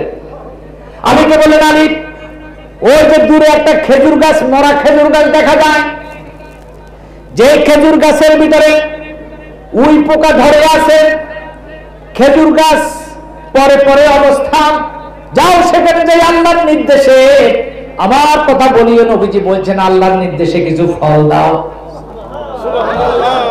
বুঝেন নাই মনে হয়? মরা খেজুর গাছ উই পোকায় ধরে আছে, এই খেজুর গাছ থেকে ফল আসে? বলে আসে, আল্লাহ দিলে আসবে। ঠিক আছে, হযরত আলী নবীজিকে প্রশ্ন করলেন না, ইয়া রাসূলুল্লাহ, একটা মরা খেজুর গাছকে দেখাইলেন, ওইখান থেকে ফল আসবে কি করে? হযরত আলীর বিশ্বাস, তার জানা ছিল এই কথা, কারণ একটা দুর্বল রেওয়াজ বা ঐতিহাসিক বর্ণনা, আল্লাহ নবী বলেছেন আনা মদিনাতুল উলুম ওয়া আলিয়ুন বাবুহা, আমি হলাম ইলমের শহর, আলী হলো তার দরজা। তাহলে হযরত আলীর জানা ছিল, ঠিক না? কি জানা ছিল? ঈসা আলাইহিস সালামের মা যখন ঈসাকে ডেলিভারি করলেন, তখন বাইতুল মুকাদ্দাস থেকে বাইর করে দিয়েছে। বাইর করে দেওয়ার পর মায়েরা সাধারণত সন্তান ডেলিভারি করার পর তারা দুইটা অবস্থা হয়, ক্ষুধা তৃষ্ণা লাগে আর রক্তে আপনার যে মাত্রাটা সেটা কমে যায়, রক্ত শূন্যতা দেখা যায়। তখন হযরতে মারিয়াম আল্লাহকে বলছেন আল্লাহ আমি তো অন্যায় করি নাই তুমি জানো, কিন্তু লোকেরা আমারে বের করে দিল, যেই মুহূর্তে আমার পানির দরকার, খাবারের দরকার, যেই মুহূর্তে আমার হিমোগ্লোবিন দরকার, ওই মুহূর্তে লোকেরা আমার পাশে নাই। আল্লাহ তুমি আমার ব্যবস্থা করো। আল্লাহ তাআলা কোরআনে কারীমের ভিতরে আয়াত নাযিল করে দিলেন, হুজ্জি ইলাইকা বিজজিন নাখলাতে তুসাকিত আলাইকা রুতাবান জানিয়া। আল্লাহু আকবার বলেন। আল্লাহ তাআলা বলেন হুজ্জি ইলাইকা, ওই মারিয়াম তুমি যেই মরা খেজুর গাছের পাশে বসা আছো, ওই খেজুর গাছের ঢালটা একটু নাড়া দাও। সুবহানাল্লাহ, হুজ্জি মানে নাড়া দাও। ইলাইকা বিজজিন নাখলা, আমাদের এখানে একটা মাদ্রাসার প্রিন্সিপাল সাহেব কই? এখানে একটা প্রিন্সিপাল সাহেব ছিলেন না, ওই ওয়াজ করে চলে গেছেন না?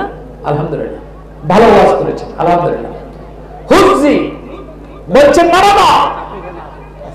বেজাজিন নাখলা, খেজুর গাছের শাখা, জেজুর মানে শাখা, খেজুর গাছের শাখা মানে ঢাল। এই মরা খেজুর গাছের ঢালটা নিয়ে তুমি একটু ঝাঁকুনি মারো। তুসাকিত আলাইকা রুতাবান জানিয়া, এই মরা খেজুর গাছ আমার নির্দেশে তোমাকে তাজা তাজা খেজুর দেবে। আল্লাহু আকবার, আল্লাহু আকবার। হযরত আলী রাদিয়াল্লাহু তাআলা এই উদাহরণটা কোরআনের আয়াতটা জানা ছিল, এই কারণে রাসূল আকরাম সাল্লাল্লাহু আলাইহি সাল্লাম যখন নির্দেশ করলেন যাও মরা খেজুর গাছের কাছে আমার কথা যাইয়া বলো, আল্লাহর নির্দেশে খেজুর দেওয়ার জন্য বলছেন, নবীজি কেঁদে উঠলেন হাসান হোসেনের কথা মনে করে। ও ভাইরা আমার, এরপরে হযরত মারিয়াম খেজুর গাছের ডালা নাড়া দিলেন, খেজুর পড়া শুরু হলো, বলে পানি একটুখানি গুঁতে মারো, জমিন থেকে পানির ফোয়ারা উঠে আসবে, যাইতে হবে না কোথাও। আল্লাহ তাআলা জান্নাতি লোকদেরকে জান্নাতে দিয়া 4টা নহর দিবেন। কয়টা? দুধের, মধুর, শরাব, পানি। 4টা নহর দিবেন, পানির জায়গা আনতে হবে না। আল্লাহ তাআলা কোরআনে কারীমের ভিতরে সূরা দাহারের ভিতরে বলছেন, সূরা ইনসানের ভিতরে বলছেন, ইউফাজ্জিরুনাহা তাফজিরা,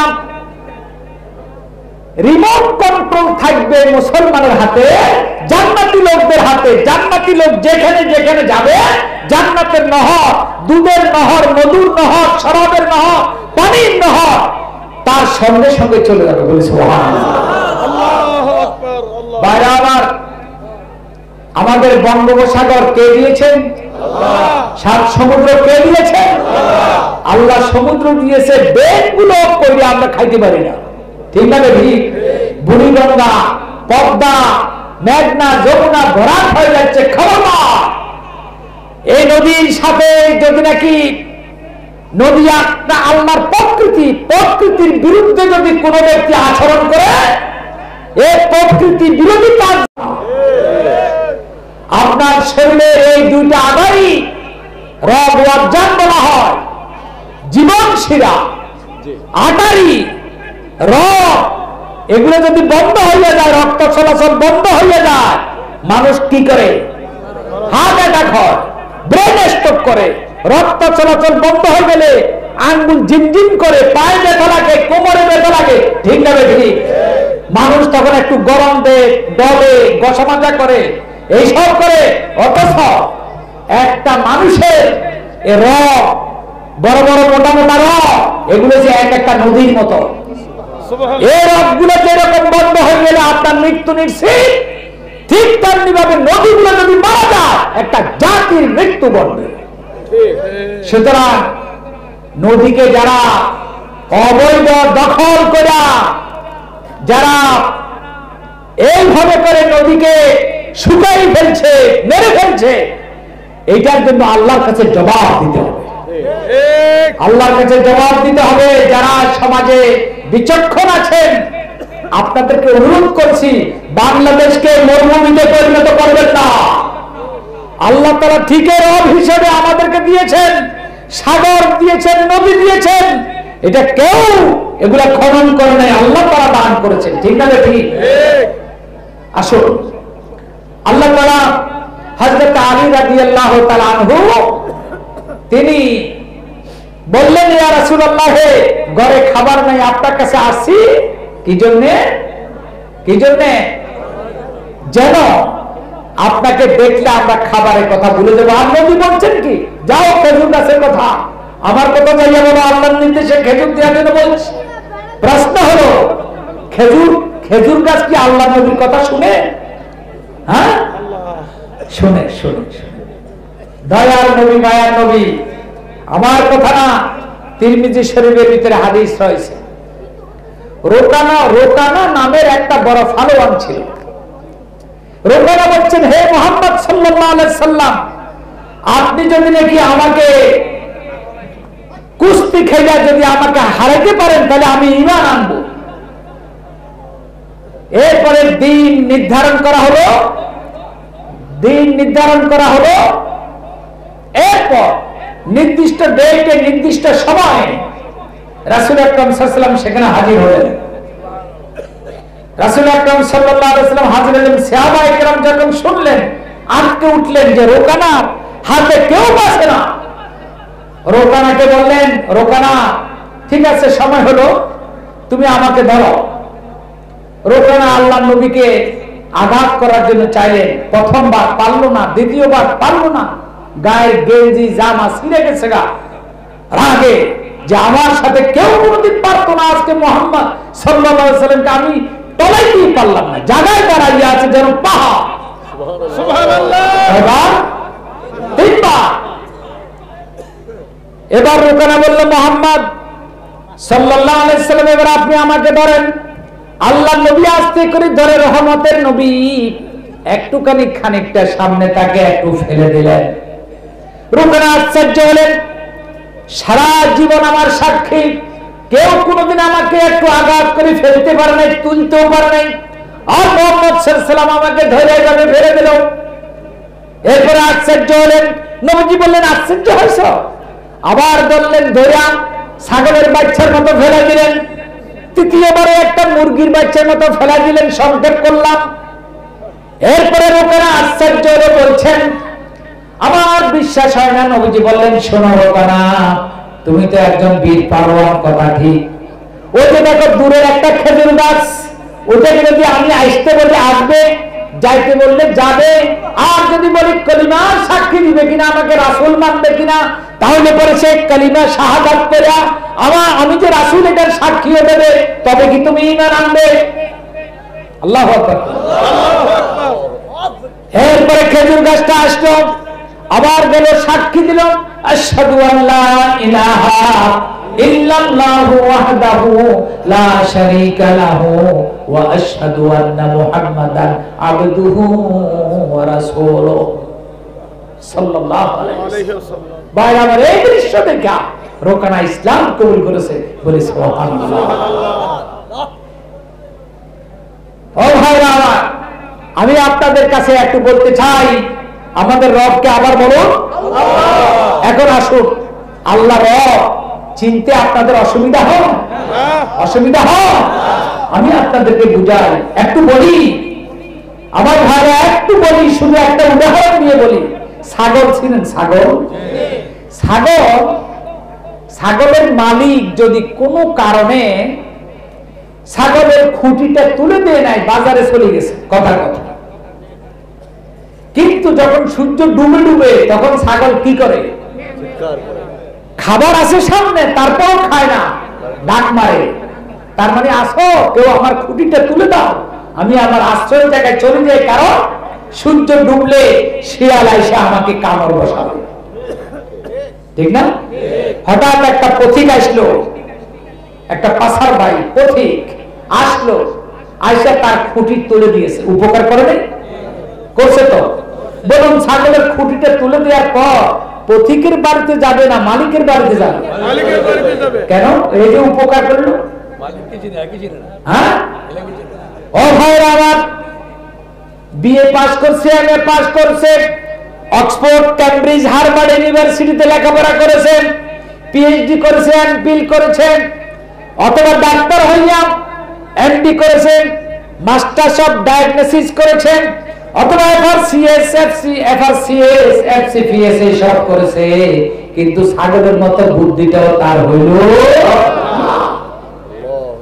ছাগলের মতো বুদ্ধিটাও হইল না।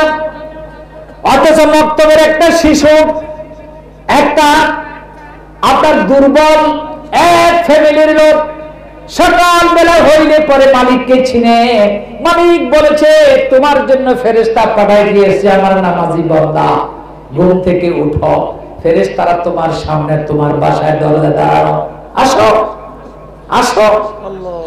আমার ভাইরা, আল্লাহ তাআলা নূরানী ফেরেশতাগুলো পাঠায় দেন নামাজের সময় হইলে পরে আপনার বাসায় বাসায়।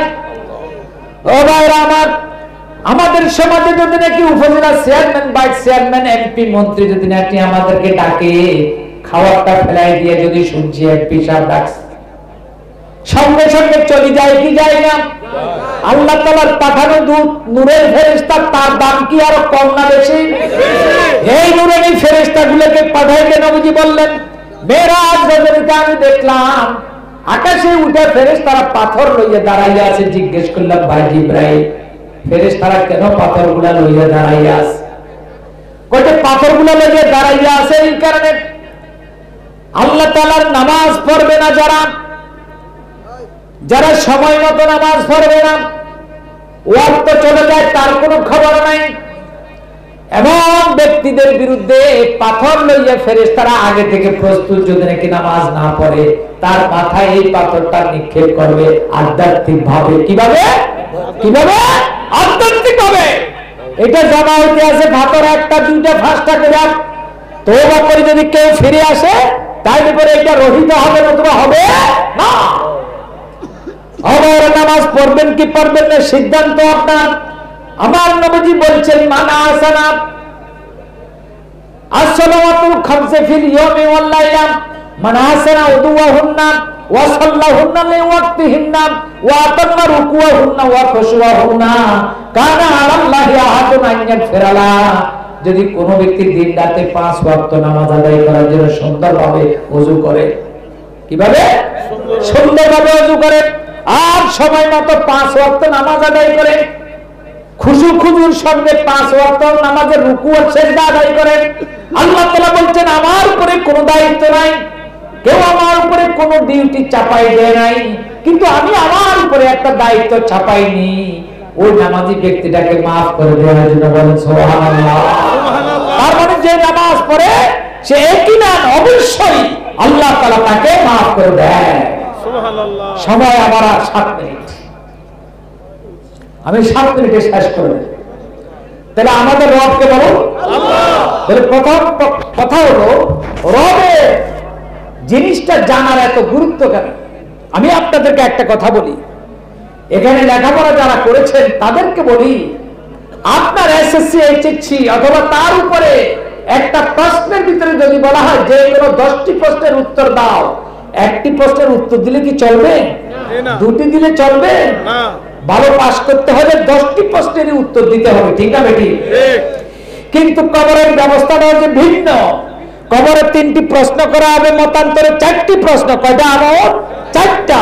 মার রব্বুকা ওয়া মা দীনুকা ওয়া মান নাবিয়ুকা ওয়া মান হাযার রাজুল ওয়া মান হাযার রাজুল। তোমার রবকে, তোমার দিন কি, তোমার নবীকে, আর এই লোকটাকে মুহাম্মদ সাল্লাল্লাহু আলাইহি সাল্লামকে আল্লাহ তাআলা বরজখের ভিতরে, কবরের ভিতরে কোনো পর্দা না রেখে ডাইরেক্ট মদিনা থেকে লোকেরা তখন দেখবে এবং চিনতেও পারবে বলে সুবহানাল্লাহ। এই 4টি প্রশ্নের প্রথম প্রশ্ন হলো মার রব্বুক, তোমার রবকে, ঠিক আছে? এই প্রশ্নের উত্তর যেই ব্যক্তি পারবে বাকি প্রশ্নের উত্তরও সে পারবে, বাকি প্রশ্নের উত্তরও সে পারবে। দুনিয়া প্রশ্নের মতো না, দুনিয়া এবং আখিরাতটা অনেক ব্যতিক্রম। কিভাবে?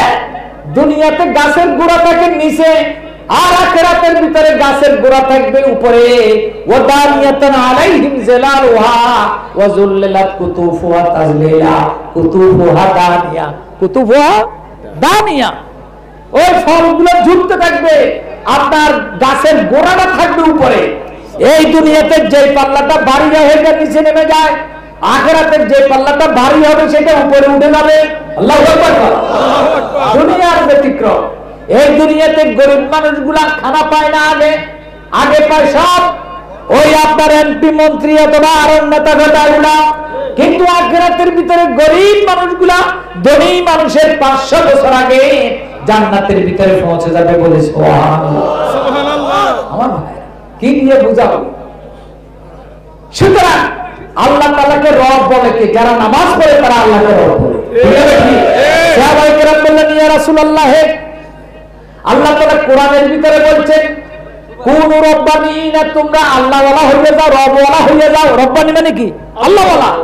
আল্লাহ তাআলা কোরআনে কারীমের ভিতরে বলছেন কুনু রব্বানিনা, তোমরা রবওয়ালা হয়ে যাও, আল্লাহওয়ালা হয়ে যাও।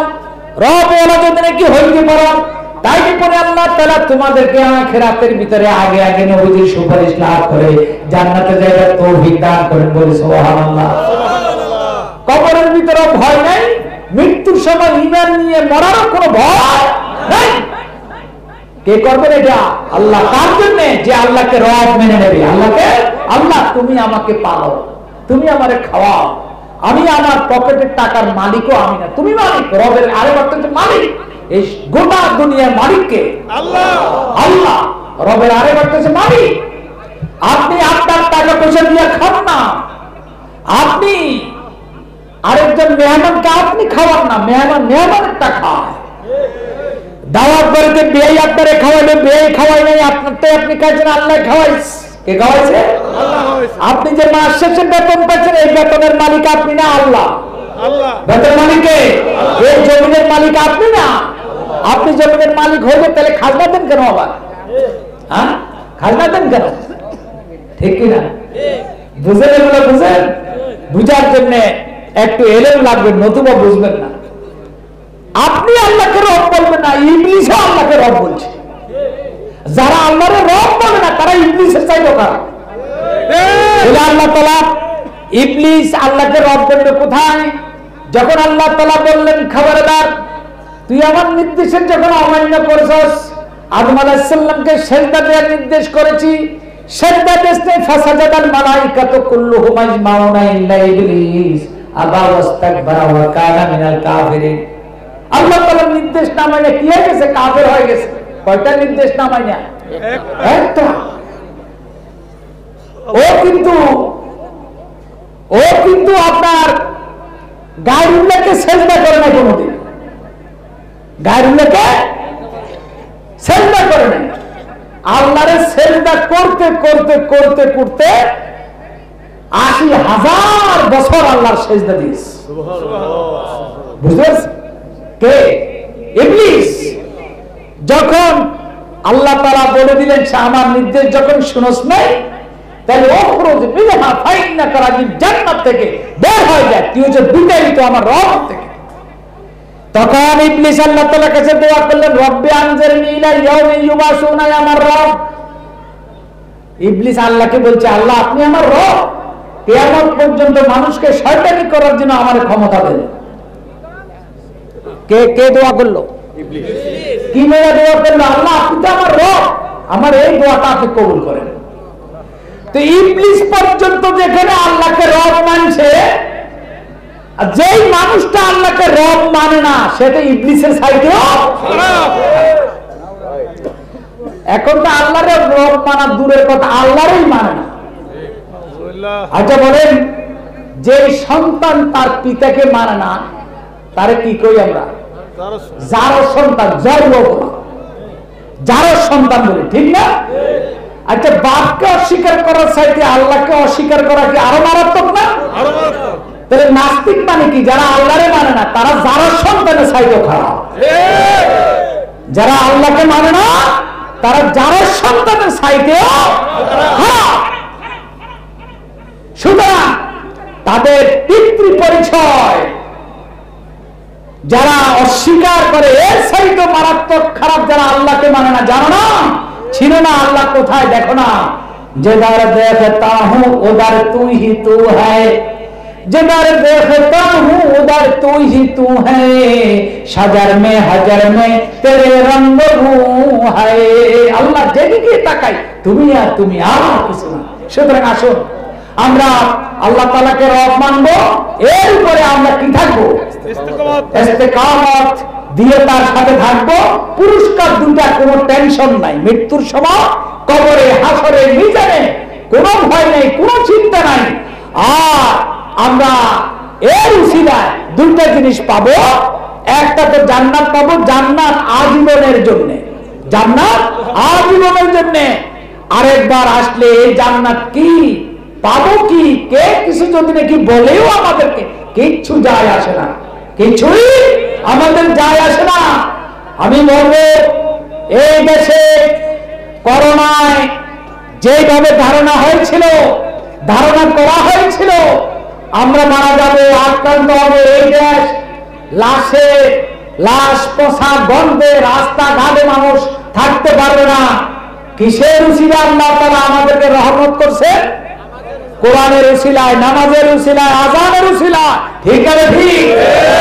আর যারা আযান বন্ধ করেছে, যারা দিল্লির মসজিদে মুসলমানদের উপর আক্রমণ করেছে, যারা রাম মন্দিরের নামে কালেকশন করতে যাইয়া মুসলমানদের মিনার ভেঙেছে, একটা দুইটা নয়, আর মসজিদের ভিতরে ঢুকে মুসলমানদের উপরে অত্যাচার নির্যাতন করেছে, ওই ভ্যাকসিন নিয়েও তারা ক্ষমা পাচ্ছে না। আসল কথা তো তারা বলে না।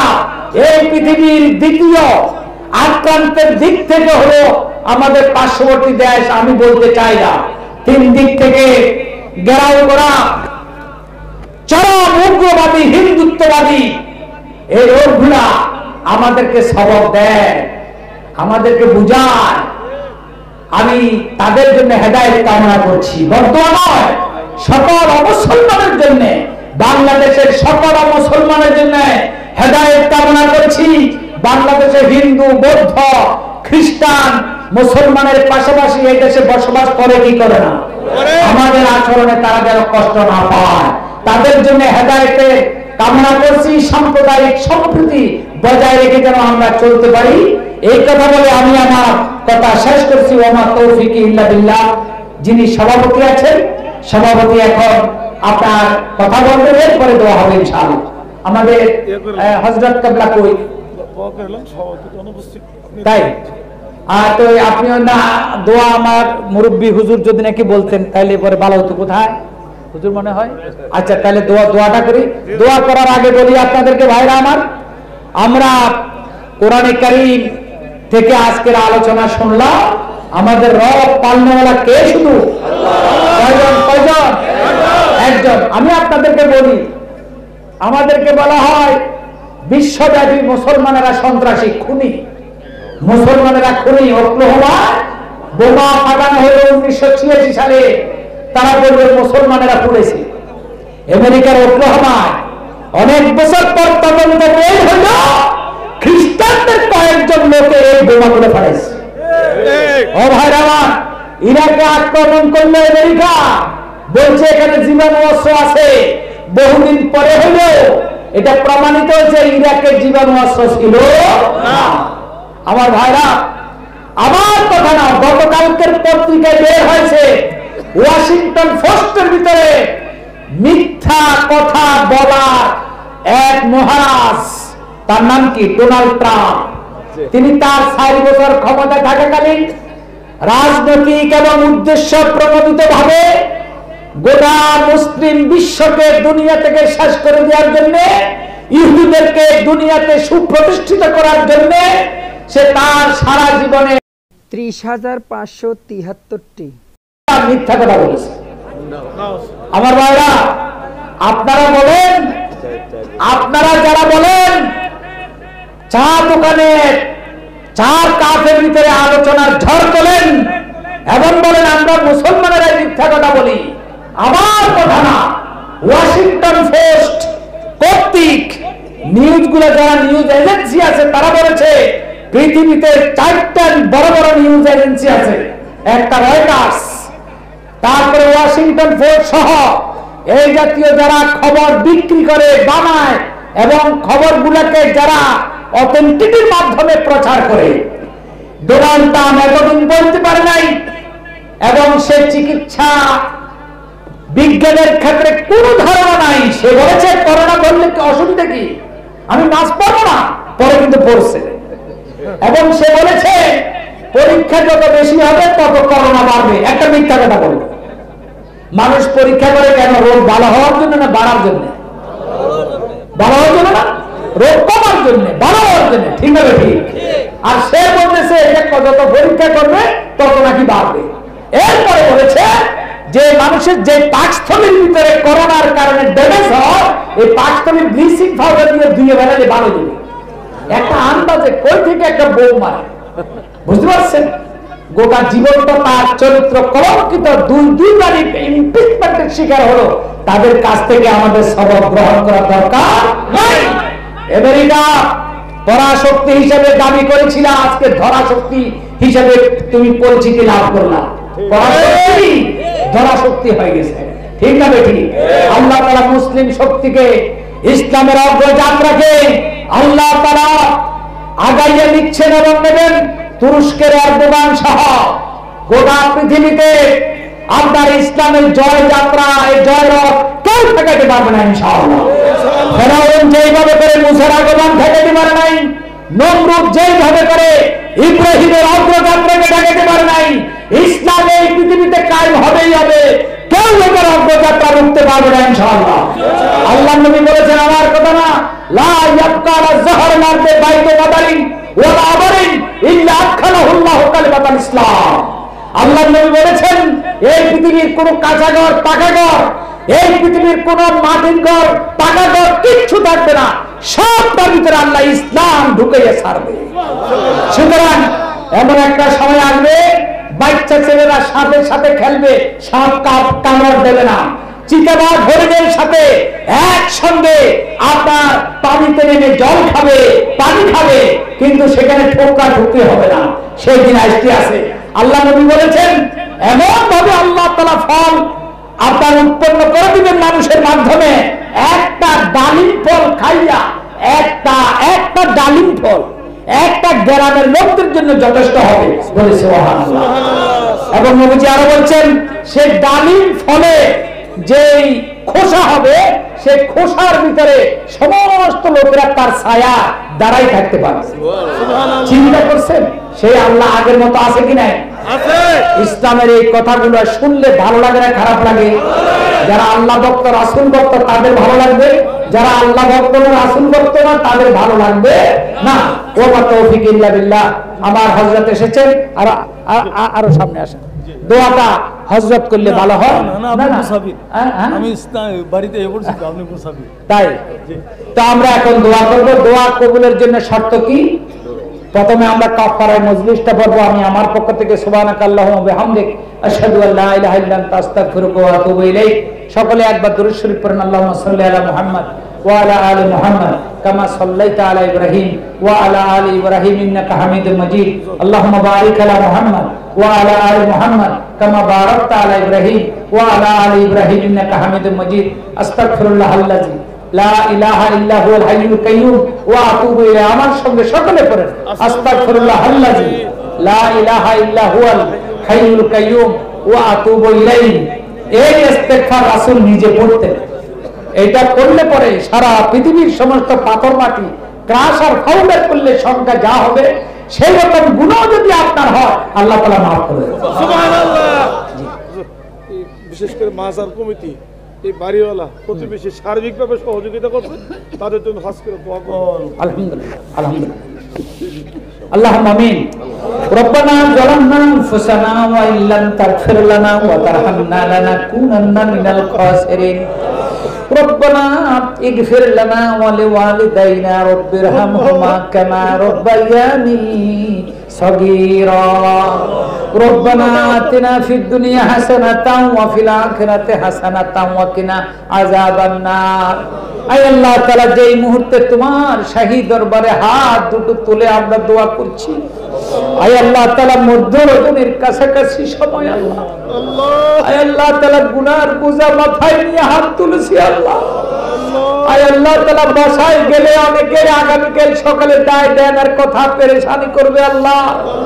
কারো হয়তো অন্য কোনো টেনশন আছে, মা অসুস্থ, ছেলে সন্তান অসুস্থ।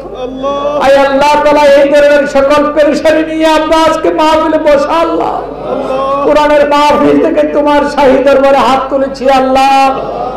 আল্লাহ এই মাহফিলের আয়োজন যারা করেছেন, সহযোগিতা করেছেন, আয় আল্লাহ তাআলা অ্যানাউন্সমেন্ট করেছেন, আয় আল্লাহ তাআলা এসে উপস্থিত হয়ে আলোচনা শুনেছেন, এই প্রোগ্রামকে, কোরআনের প্রোগ্রামকে, আয় আল্লাহ তাআলা এই জান্নাতি প্রোগ্রামকে যারা আয় আল্লাহ তাআলা সহযোগিতা করলেন করার জন্য, কিয়ামতের দিন তুমি আমাদের সবাইকে maaf করে দিও আল্লাহ। আয় আল্লাহ তাআলা আমাদেরকে ঈমানের সাথে মৃত্যুবরণ করার তৌফিক দিও আল্লাহ।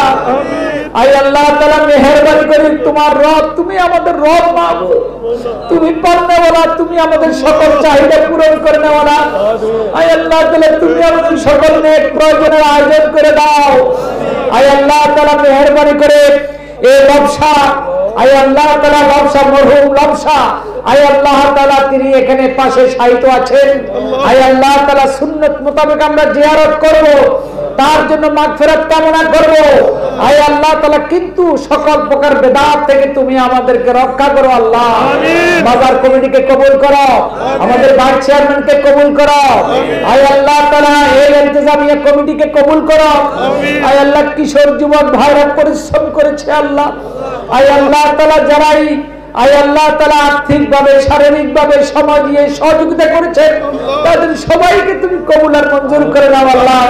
রব্বানা জিদনা ওয়া লা তানকুসনা ওয়া আকরিমনা ওয়া লা তুহিন্না ওয়া আতিনা ওয়া লা তাহরিমনা ওয়া আসিরনা ওয়া লা তুসির আলাইনা ওয়া আরদিনা ওয়ারদা আন্না।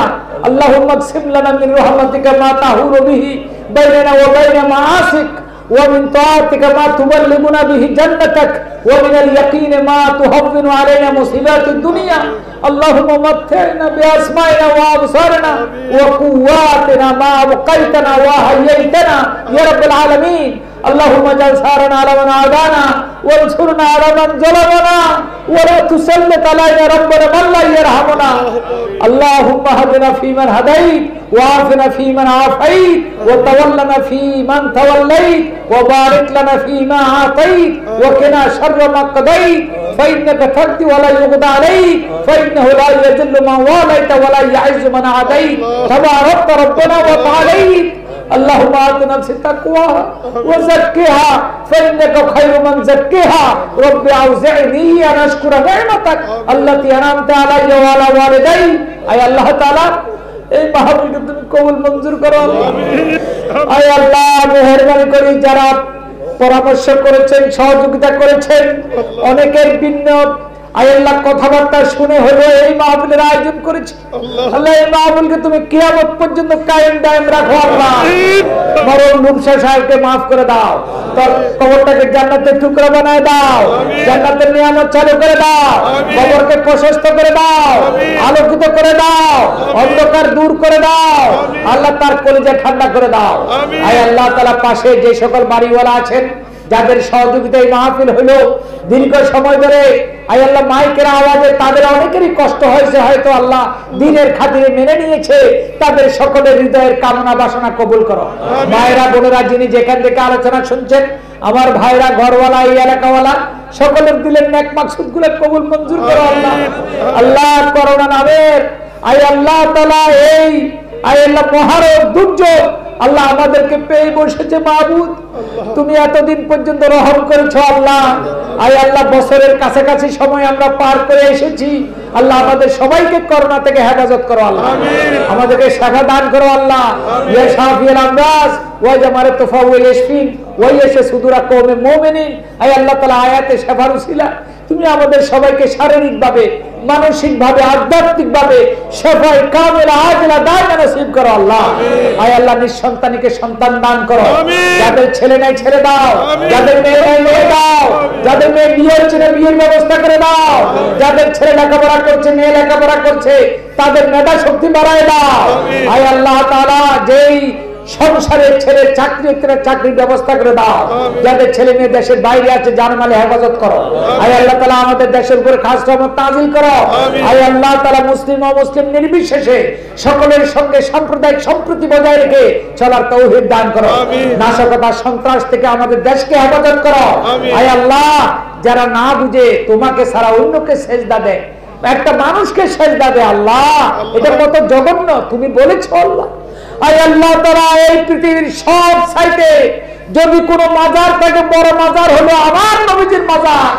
আয় আল্লাহ আমার নবীর জীবদ্দশায় কেলের পরেও তার কবরে কেউ সেজদা দিতে পারে নাই আল্লাহ, মেহেরবানি করে এই নীতি আমাদের নবীজির উম্মত আমাদের সবাইকে পালন করার তৌফিক দান করো আল্লাহ। আয় আল্লাহ আমাদেরকে 5 ওয়াক্ত নামাজি বানায় দাও, 5 ওয়াক্ত নামাজ জান্নাতের চাবি আল্লাহ। নবীজি বলেছেন কিয়ামতের দিবসে নামাজের প্রশ্নে কেউ যদি পার পাইয়া যায় অন্যান্য হিসাব নিকাশ সহজ হয়ে যাবে। আয় আল্লাহ তাআলা আমাদেরকে 5 ওয়াক্ত নামাজি বানায় দাও আল্লাহ, আমাদেরকে 5 ওয়াক্ত নামাজি বানায় দাও। আয় আল্লাহ মা বাবার সাথে সদ্ব্যবহার করার তৌফিক দাও, ছেলে মেয়েকে আব্বা আম্মার অনুগত বানায় দাও, তোমার রাজ্জাক নামের উসিলা আমাদেরকে হালাল রুজি বানায় দাও, রুজি রোজগারে বরকত দান করো, তোমার রহমান রহিম নামের উসিলা আমাদের উপর দয়া করো। আয় আল্লাহ মেহেরবানি করে আমাদের সবাইকে নেক হায়াত নসিব করো। আয় আল্লাহ তাআলা আমাদের সবাইকে নেক হায়াত নসিব করো। যারা আমাদের সঙ্গে মুনাজাত করেছে তাদের সকলের দিলের নেক মাকসুদ কবুল আর মঞ্জুর করো আল্লাহ। আল্লাহ দয়া করে দোয়া কবুল করো আল্লাহ। আয় আল্লাহ আপনি দয়া করে দোয়া কবুল করেন। আয় আল্লাহ তাআলা আমাদের দেশটাকে করোনা থেকে মুক্ত করে দেন আল্লাহ, মুসলিম বিশ্বকে হেফাজত করুন, মুসলিম বিশ্বের নেতৃত্বকে হেফাজত করুন। তোমার দ্বীন কায়েম করার জন্য যারা আল্লাহ প্রচেষ্টা চালিয়েছেন, বিভিন্ন ধরনের কষ্ট ত্যাগ স্বীকার করে আছেন, যারা মারা গেছেন মাফ করে দাও, যারা বেঁচে আছেন কষ্টে আছেন তাদের কষ্ট লাঘব করে দাও, যারা জুলুমের ভিতরে আছেন জুলুম থেকে মুক্ত করে দাও। আয় আল্লাহ কোরআনের হুকুমতের সাথে তোমার ইজ্জত জড়িত আল্লাহ, মেহেরবানি করে তোমার কোরআনের হুকুমত বাংলাদেশে কায়েম হোক, এই দৃশ্য দেখার তৌফিক মঞ্জুর করো আল্লাহ। আমিন। সুবহানা রাব্বিকা রাব্বিল ইজ্জাতি আম্মা ইয়াসিফুন ওয়া সালামুন আলাল মুরসালিন ওয়ালহামদুলিল্লাহি রাব্বিল আলামিন ওয়া জালা আখিরা কালামিনা ইনদাল মাউত লা ইলাহা ইল্লাল্লাহু মুহাম্মাদুর রাসূলুল্লাহ সাল্লাল্লাহু আলাইহি ওয়াসাল্লাম। আসসালামু আলাইকুম ওয়া রাহমাতুল্লাহ। Akash TV online, the centre of healthy culture, সুস্থ সংস্কৃতির প্রাণ কেন্দ্র। Akash TV online, the centre of healthy culture, সুস্থ সংস্কৃতির প্রাণ কেন্দ্র।